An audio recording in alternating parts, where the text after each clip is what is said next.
Hello, everybody, and welcome to the Meaningful Marketer podcast. I'm Mia, and this is Grace. And on here, we talk all about business and marketing and how we can make it more meaningful and connection driven for ourselves. So we can connect with ourselves, and that way we can connect better with other people.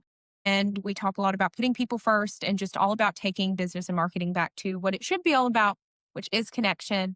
Today, we're going to be talking about something that is going to be really helpful for your content creation or your social media in general, because there are so many people out there who are making so much good content, but you are not creating a good content system for it. And so what'll happen is you'll use something one time and that's all you're going to get out of it. You have no way that you're saving it, that you can remake it into something new. You have no way that you're saving it, that you can reuse it again. And therefore you're just constantly having to make new stuff all the time. Or, yeah, it's very helpful when you can come up with a system that you can go back and use things that you've used previously. Yeah. We have learned that through clients. It has saved my butt so many times with making things for clients. Yeah. Because a lot of the time we feel like we constantly have to overproduce content, For sure. just, churn out content all the time. And a lot of the time, not even just reusing things, like that's great, but a lot of the time, even just taking a video that's already edited in a style that you want it edited in, and you slightly tweak it or you reuse it with a new song and new text on it. There's no need to re-edit things all the time. Like maybe reuse, and if you have a video that has a bunch of clips in it, this is something I do a lot. Like maybe you're reusing that video, but the first opening video to it, you change the clip to make it feel a little fresher. But you can't do any of that if you're doing all of your editing and storing on the social media platform itself. And so we're going to tell you today how we personally do our own content organizing, which has been so much better. It's been so helpful for us to be able to do it this way. Yeah. And we're going to also, for members, have some bonuses at the end for how we use our scheduling software and all of that kind of stuff. So members, stay tuned after the initial part of this is over for that, of course. But yes, we're about to dive in and give you all the things you need to know about how to create a really good content system. And it's easy. And unless the prices have changed, you could do most of it free, I think, as well. So yay, we love that, right? Even if you did have to pay for it, though, it's not an expensive way to do things. So it's definitely attainable no matter what level of business you're in. And I want to say before we dive in, whether you're someone who's just getting started and you've only maybe made a couple videos, or you're someone who has hundreds of videos that you've made or other content, this is for you. Because if you can start it right at the beginning, it is going to be so much better for you. So don't think that you're just now getting started and so you don't need to store things Right. yet. Don't think like, I'm not going to store this one because I'm just getting started. These aren't my favorite videos. I'm not really good at it yet. Go ahead and start storing the stuff. And if you're someone who's been doing it a while and you feel overwhelmed because you're like, oh, I've got all these other videos and posts that I haven't saved in the past. Well, it's not too late to start now. And so a year from now, you will have a whole library of posts that you can look back on and use as you want. Even if you never go back and need to reuse any of them or whatever, like it's a good habit to get yourself in.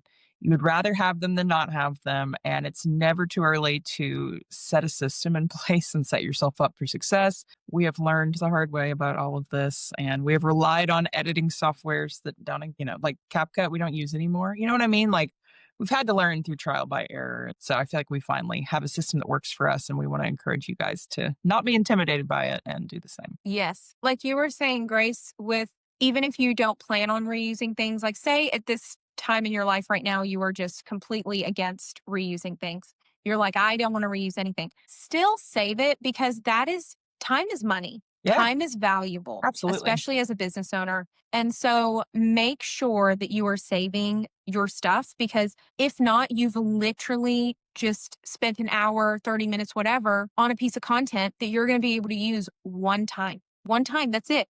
And you have nothing to show for it after that. Like imagine an hour. I know the feeling because I've had this so many times before, like videos that I've spent an hour, maybe more on, and I wanted to use them for something later down the road. Maybe we didn't even want to use them for social media. Maybe we edited them for a client and then the client was like, could we get a copy of this to use for our ads? Or, could we reuse this video again, but tweak this little thing?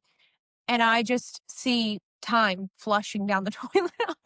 Because I'm like, man, if I would have saved that, I would have just saved myself right now, like 2 hours worth of re editing this, going and finding all the content again, re editing it back how I had. Like, it just, even if you're not planning on it, you just never know. But also, even if you never use it, having it is just making sure that you're getting the most bang for your buck on your time that you've spent on it. Because the big thing is we have to stop solely editing and storing our content on these social media platforms. I am a big believer of that. I know that sometimes it's convenient to just pop on these platforms and to just edit really quickly and then post it and think like, oh, if I need it, I'll pull it off the platform later.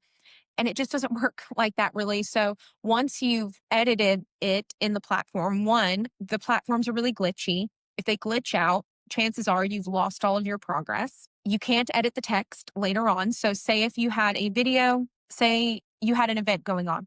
You had a video that did really well for that event. You have another one of these events happening 6, 7, 8 months down the road. You want to use it again, but you just needed to change one word. And now you can't because you've only edited that within the social media platform. But also, if you are wanting to later rip those out of social media, a lot of these social media platforms to preserve space are downgrading the quality horribly. So you are going to go back and realize the quality is horrible on it and it's maybe unusable. And so that is something that is definitely happening on Instagram. And I'm sure it's something that you'll see happen across other platforms as well. But I try really hard not to pull stuff from Instagram anymore that's old because a lot of the time, even if it looks like the quality is okay on Instagram, once I pull it and everything, the quality is just horrible. And my heart's broken because I'm like, I can't reuse this. I have to go re edit it again, or something like that. So always, always, always keep a copy. There's nothing worse than when you re-download a video and it's like 3 pixels. You know what I'm talking about? Where it's like the resolution is so bad that it literally just looks like, oh, it's so deep fried. I hate that. I hate that too. Yeah, especially when you're short on time and you think that you're about to save some time and then you realize you're not. You're like, "Oh no, actually I'm not going to be saving any time at all." So yeah, so the first step of this is stop only editing your stuff in the social media platform.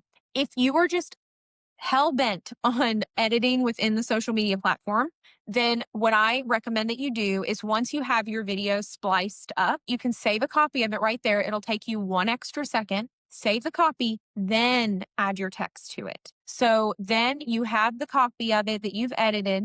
You can do that, use that copy in our content system we're going to teach you today, or however you want to store it, even in Google Drive, Dropbox, whatever that looks like for you. And then you can continue editing within the platform. So if you are someone that's just dead set on editing within the platforms, at least do that for yourself. And it's going to save you a lot of time later. So what we started doing is a Canva content system. So Canva is free in a lot of ways. There's things you can't do for free, but some of it is free. If you have to pay for it, it's $15 a month. And honestly, it's the best $15 a month I think we spend. We do so much on Canva. Grace is a Canva convert because Canva, if any of you graphic designers out there, you're like Canva, but it does so much more than just graphic design. And for business owners, it really does end up making that graphic design, I feel like, more attainable until they can't partner with somebody. And so Canva's great. We love it. It's the best $15 a month we've ever spent, I think. And you can do a yearly option. You can do team options. There's a lot of different things, but you can start off free with this. So we store all of our content in Canva, and we're going to walk you through each step of how we do that. Step one is we usually edit our videos outside of Canva. Canva does have a video editing software, maybe just for the paid version. It's not a great one, I'm going to be honest. And if you're someone who likes editing on your phone, it's not one it's definitely not friendly to edit on your phone. I feel like I edit certain things in Canva on the computer if it's a simple edit. It's a little annoying when it comes to, what you want to do typically with a video and how you want to edit it. It's a little harder to splice really accurately and stuff like that, but it gets the job done. So at the end of the day, if you're someone who just needs some really simple edits done and you think that Canva takes care of that, edit it in Canva too. Yeah. I really hope that eventually Canva's video editing software gets more robust, because if that happens, I'll be on cloud nine. The fact that we could just edit our videos in there store our videos in there. All of that stuff would just be incredible. It would be amazing. So if you're just doing simple things, you could just do that. Like maybe you just have to cut the beginning part of your video out. But we usually edit outside of it as far as the video editing process goes. How that looks like is for us, at one time we used CapCut. We quit using CapCut because of the term changes. CapCut, please change the terms back because Gosh. we do miss CapCut. We do miss using it. We did really love CapCut, and we're finding that not much else compares. We haven't found something yet that is just a sure, like, this is everything. We thought we found something, and then the more we used it, we realized it was quite glitchy. Filmora is the one we're using right now. It gets the job done for some of the things we need. It's very set up like CapCut, but it is just very glitchy. So finding a video editing software that you love outside of it is important. We'll keep you all up to date as we find software that we really like. We heard somebody say they really like Video Leap is one that they love. Edits is okay. Edits through Instagram. I'm hoping to see more from them over time. Right now, it's okay. If you're just doing some like basic stuff, then I think, it gets the job done. If you're someone doing more complicated things, then yeah, something like a CapCut or something like that. You can still use CapCut. It's just really down to what you feel okay with. We work with clients. We have, privacy things that we have to consider with that. And CapCut's terms just really, unfortunately, did not align with how we need to protect our clients' privacy and everything like that. So play with what you feel best, but also be mindful of what you're signing up to, what the terms are saying that you are agreeing to. So totally up to you with that. But we'll keep you up to date as we find software as well. I'm also working on learning DaVinci Resolve. If any of you are, familiar with more hefty video editing, Adobe Premiere and DaVinci Resolve are kind of the big ones. And InShot maybe is the other one. There's one other one, but those are kind of the big ones. And so I want to really get good at that as well, because once you're good at that, you can pretty much do anything on those softwares. So learning that too. And if you're someone who's trying to get into more advanced video editing, or you're doing more YouTube style video editing, all of that, I would highly recommend getting hooked up with a more advanced software like one of those. So keep that in mind. And then from there, once it's edited outside of that, for us, we have to add music to it because we're presenting this to our clients. So we go ahead and add music to it. You could or could not do this, obviously. It could be beneficial in the sense of if you are wanting to remember later on what song you used for it, or something like that, then maybe it would be worth going and putting music on it ahead of time. If you go into the Edits app and you save it from there, I think as long as it's a minute or less, it'll save with the music. Yeah. What I do a lot of the time is I end up screen recording the music within Instagram and then ripping it off of that screen recording and putting it into my video, because you can use an extract audio feature in a lot of video editing softwares. So if you do need to use the music and have it on there like we do, those are a couple ways. Otherwise, you can just upload it in there without music, and maybe even if you have a sound that you want for it, link the sound within the document that you're using. Now, if it's a graphic, if it's something that we're adding text to and it's a photo, a carousel, those kinds of things, and that we just kind of start straight off within Canva for the most part. So videos usually edit outside, graphics go ahead and can start within Canva. Anything that gets posted gets stored in Canva, whether we're adding something to it or not. So we can always go and refer back to that post and what we did on that post. Uh-huh. So from there, as far as close captions go, you Right. can add those in Canva. You can add those in video editing softwares. Obviously, when you can add them in Canva, that's great because you can always go back and edit them again later if you needed to, right? Like say you didn't use the same style of captions.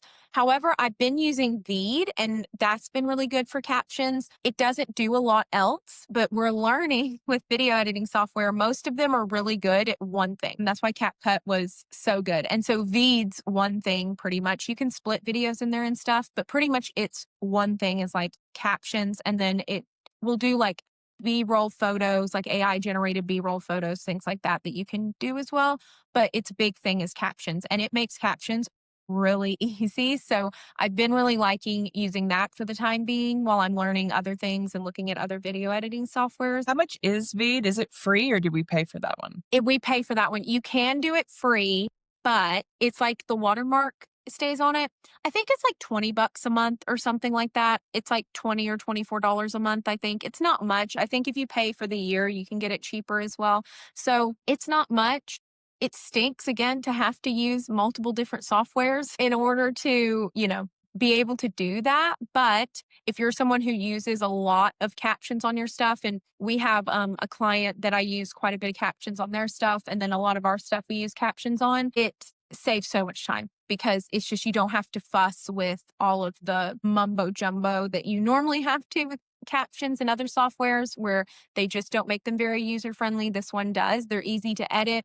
They also, because we have clients who are from different countries. And so when you choose the captions, you can choose, like, say, if we had a client in England, you could choose English, but UK English. So then What? you don't have to go through and like edit Respelled. every single word that isn't spelled how they would in England. So there's a lot of like little features like that in there that just make it so time saving and just customizable. There's so many ways you can customize it in there and it's not hard to do. You can actually move your captions around easily, which I don't know why that's such a hard feature for video softwares to do. Like Canva, you can't if you move one caption, there's no way to not move all the captions, which is the most annoying thing. Cause sometimes you'll have a video and you're like, well, I just need this one caption to not cover up someone's face, but it's fine in the rest of the video? And so Veed's really good at that too. So what I'll usually do if I add captions, which most of the time now I'm adding them in Veed, what I'll usually do is have the version with the captions and without. And so when I go into Canva,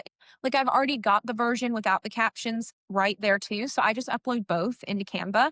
So that way, if I ever need to edit it later, I don't want the captions or I want to change the style of my captions, that I have the option to do so. And it's so I have both versions there. So once you have it in Canva, then you are going to add any other text that you want to it.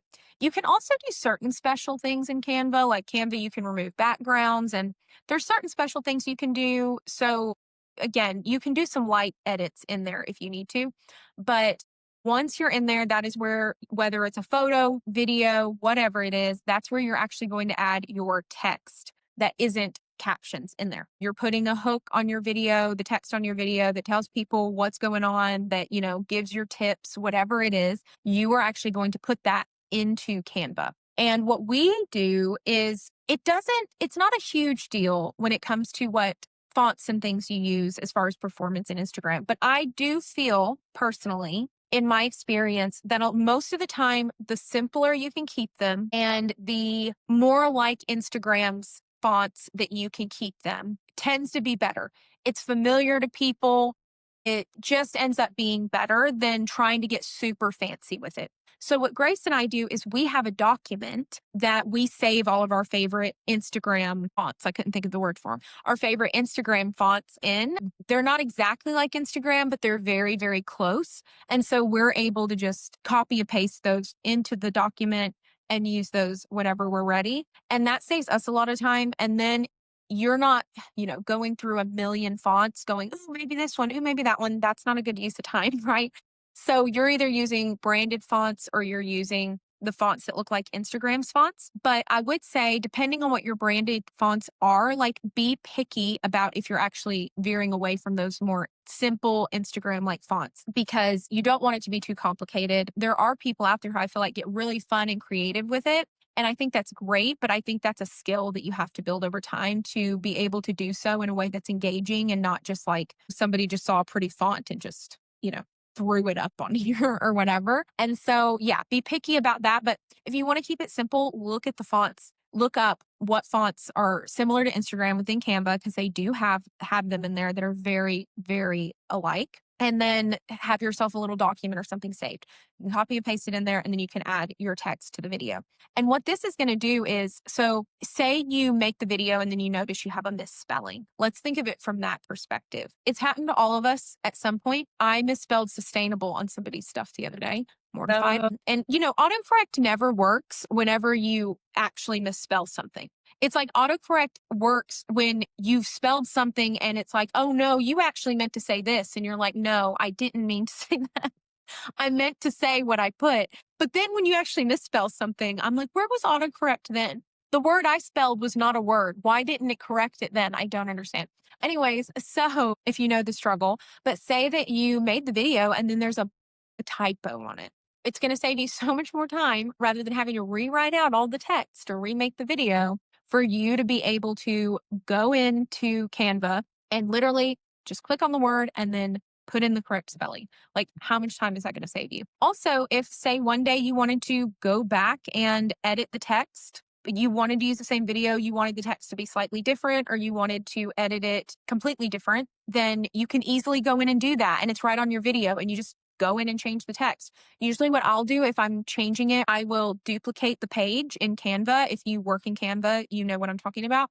And I'll just make another page in there. Some of these posts for clients and things like that, I'll have like one post idea and I'll have like 4 pages in there, and 3 of those pages will be different variations of this post. So then I can go choose the variation that I want, but the meat of the post is still pretty much the same. The messaging of the post is pretty much the same, but I've just tweaked things, changed things here, a little there. And so that has been so helpful. That has been so, so helpful. It helps keep things organized. I don't know. Canva, there's certain shortcomings there, but honestly, overall, I mean, it's got just a lot of different tools. And what I love the most, I think, is like the page feature. So you can keep everything organized within one document, but you can duplicate them and slightly tweak them and everything. And then when you have to go back and look for something, it's so nice to have, you know what I mean? Not have a bajillion files, but have them organized by whatever, by the post itself. I really like that feature. I do too. And I like now that you can also within the different pages, you can make the pages different sizes. That's a new feature, newish. If anybody hasn't noticed that yet, because that was something I was hoping they would do forever, is allow you to have different pages, different types of pages, sizes, and they do now. And that's been a game changer. So you could even have like a story version of it in there and it's sized to a story, then a carousel sized version, it all in the same document and have it all in one place, like Grace is saying. And that's just very helpful and very satisfying as well. So, and if you follow any kind of, content system like our connection cornerstones that we teach about, then within Canva, you can organize the types of posts into folders if you want as well. I don't do much of that because we just work so much with clients that that's a lot of an additional step of organizing. But if you're someone just making posts for yourself, that's a great thing to do is you'd have your different folders for your different content cornerstones, your connection cornerstones, and then you're able to, I need a post that shares behind the scenes today. You're able to go into that folder and look at all of your behind the scenes posts. Is there any I could reuse? Is there any I could, remake in a new way, tweak slightly? And then you're able to use them and it saves you a ton of time because I could tell you right now, and we'll get more to this in a minute, the people who are posting a lot, they are remaking, reusing, refreshing. They are not just making new stuff 24/7, even if it feels like they are. I promise they are not. Yeah, Actually know that that is a fact. So just keep that in mind. The other thing that you can keep in there, and this is something that I'm actually going to be beginning to do now, is if you keep a page within that same document of your post that you then have your caption in and any sounds or anything in. So that's something I hadn't been doing because a lot of the time what I would do is I would just go look on the client's Instagram or our Instagram at the post's caption, write in Instagram and copy it from there. But now that we've been doing this a while, there's so many posts to sift through on someone's Instagram. If we've been posting for someone a year and a half now, that's a lot more posts to scroll through to find a caption. So what I'm starting to do now is I'll also have a page in there, like the final page that has the sound linked and the caption. I'm already writing those things. I'm already looking at those things. So again, it's literally just, I'm taking the extra 5 seconds to just exactly. actually paste those into this document. And then it's there for you. You know every bit about the post. And so if you've had a post that's done really well and it did really well for you, you have everything, the winning formula for that post all in that document right there. The other thing that I'll keep in there that I don't think I've mentioned yet, but is the cover photo. Whether it's a still from the video or it's a photo that's separate from that, I will have a cover photo in there. So that way I can remember what I wanted for the cover photo. And then also, I don't have to rely on the social media platform when I post it because sometimes it's really glitchy with the cover photos. Like you'll choose one and then it ends up not working right. So I know that if I go ahead and sort that out ahead of time and it's saved there, then I just save that cover photo from Canva and I pop it in the video when I post it. And I know it's not going to be like maybe glitchy and give me problems. And then I have unneeded stress that I have to worry about whenever it's time to post. So in this Canva document, you're going to have your video, if it has stuff, captions, anything like that on it from outside of Canva, save a copy of it in there that's fresh, clean, and then one with them. And then you're going to add your text on it in there. You're going to maybe have different versions of the video with your text on it, what you played with it, things that you've tried out. And then you're going to have your cover photo, and then you're going to have your caption and your music linked on a different one. So if you're making a carousel, a graphic, same thing. You're going to have all of that in there. And then you're going to have a slide with your caption, your sound, all of that linked. And I even do this because sometimes we'll do carousels where you're not really like adding text to the carousel, but it's just a group of community photos or something. And I even do the same thing for that because then I know, again, I've got everything there ready for me when I'm ready to reuse it. And something I've started doing on that is I'll go ahead and add the tags of the person, Yeah. maybe just in case I don't remember the tags. Because they're a lot of our clients, I know the tags of the people who tag them a lot, but as they're growing, there's more I don't know. And so it saves me time again. And to do it, it literally takes me an extra couple seconds because I've already got to pull their tag anyways. It's right there in front of me. So it's literally taking me 5 extra seconds to just pop it in the Canva Well, document. So what I'll usually do is if I have something like that, then you can rename each slide. So I'll name that slide with their like tag on it. So yeah, that's really helpful. that's really What were you going to say, Grace? well, it just saves so much time from having to go back and scour your own feed, because I know that's probably what you're thinking right now. It's like, well, I can just go back and like look at when I posted it before and see what my caption was and see who was tagged and whatever. And you can, and sometimes we have to do that, but I'm telling you, work smarter, not harder, because you're going to spend a lot more time trying to scroll and hunt and peck. And then you might not be able to copy and paste that information over because you're on your phone, you need it on your laptop, whatever. Like if you just have it in one place and you know that you're going into this one Canva file to duplicate it and remix it or whatever anyway, having it all right there like saves you valuable minutes, and your time is valuable. And, the more you can streamline for yourself, just the better you're going to be set up in the long run. So don't fight us too hard on it. Yes. Yes, I agree. And like you said, Grace, a lot of the time, I think that's the same with a lot of things. Like, yeah, there's a lot of things that we could always go back and remake it or find the information later on, but you're probably going to spend this much extra time in the initial stages of making this thing if you're adding in these extra steps. And then that is going to save you like this much time when it comes to later on if you need to reuse this thing or later on when you're trying, you're in a pinch, you're trying to go on vacation and you need a post that can go up while you're gone or something's happened and you just need something quick, like you're going to save yourself this much time and stress by taking those extra couple minutes that it's probably going to take you while you have the information right there in front of you to just copy it into something. And sometimes it is hard because sometimes you're in a rush, but every time I've done that, there has never been a time afterwards that I've regretted taking the extra time because it's really not that much extra. It's like meal prepping and stuff like that, whenever you're like, well, I could just cook my dinner every single night this week. But if you get good at meal prepping and you're able to do that, you're spending maybe this much extra time on your weekend, to meal prep, but then throughout the week, you're saving this much time. Because a lot of the time, too, what building systems like this do is it doesn't just save you the time, like just the physical time. It saves you the time of stressing, thinking, coming Mhm. up with new ideas. It saves you the mental space and time too.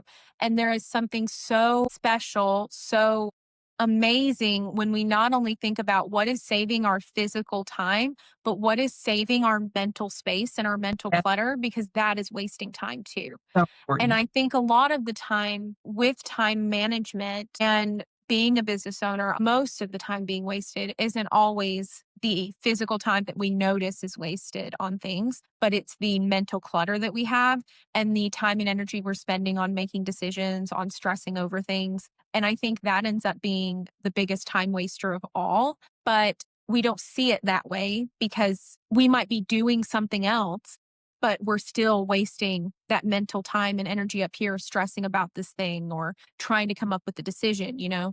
And so I think one of the biggest things that I can recommend for anyone that I'm really working on in my life now is whether it be in work, your personal life, like when dramatic things happen in your life, you know, all of that is really thinking of how can I save my mind from the clutter and from Yes. the decision making and the stressing and the anxiety and the fatigue because that is really at the end of the day what's probably going to end up saving you the most of everything is it's just protecting that mental space and keeping that clutter free. And so the more we can do things like this, the more we can create systems, that is what's going to help free that up. I think a lot of it is systems, and then from there it's training yourself to notice when maybe you're spending a lot of mental energy on Yes. something that isn't going to be effective, that isn't For sure. actually pushing you forward, that isn't helping you go, you know, accomplish the goal, get to where you need to go. It's just wasting time. And the best example I could think of that is like, you know, when you maybe were in high school and you had drama go on, and then you spent so much time and energy talking about that drama. It wasn't helping the drama. It wasn't helping you, you know. And so it can be a lot the same with this decision fatigue and everything. So just setting up these systems like this can end up freeing up so much mental space, but also then save you physical time. And what it's also going to do is allow you to reuse things.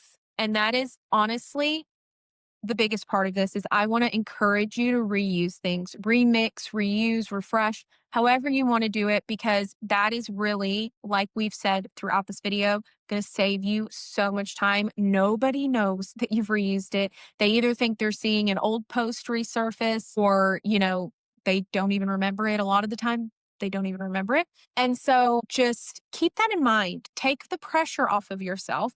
A lot of the time, if they liked the post the first time, they're going to like it again. And the right people are going to stick around and going to appreciate it. One of our best performing clients is the client that allows us to repost. We pretty much repost things for them every single week, and they're fine with it. They allow us to repost things for them a lot. And that saves their time in creating content, that saves our time in editing content. And then that frees up time for us to be able to focus on the things that really matter. And so the posts that we are creating brand new, we can put a lot more time and energy into those so that way they can be the best they can be. And then they can eventually be reused as well. And it takes time to get to this point where you can have your system really set in a smooth oiled machine that you're able to always have things at your disposal to reuse. But once you are able to do that, it is so much better. Give yourself 6 months to a year, and you are going to have so much content that you are able to reuse, refresh, that you honestly are probably going to have very few slots on your calendar that you have to make content. Obviously, unless you're a brand, you know, that maybe you come out with new products a lot or something. And so you have to have fresh content for your products. Obviously, that's a little different. But if you're someone who restocks things, if you're someone who, you know, posts a lot about the same thing, or there's something that stays in stock, this is going to be great for you. Or if you're service based people, like this is going to be great for you. So don't be afraid to reuse things. And like we said, keep in mind that creating systems, it frees you of not only the actual time you're spending, but that mental time too, that mental energy. And that is going to help you respark your creativity and protect your creativity as a business owner. So that is how we organize our content. It's super easy, nothing really complicated about it at all. There may even be some of you watch this and are like, that's it? Like, oh my gosh, why am I not already doing this? But if you are not already doing this, we highly recommend to be storing your content in some way because it is going to save you so much time and headache and energy later on down the road. And that is valuable. And you want to get the most bang for your buck when it comes to the time that you are spending creating. Make sure that you do that. Members, stick around. We have a little bit of bonus content for you. Everyone else, thank you so much for tuning in.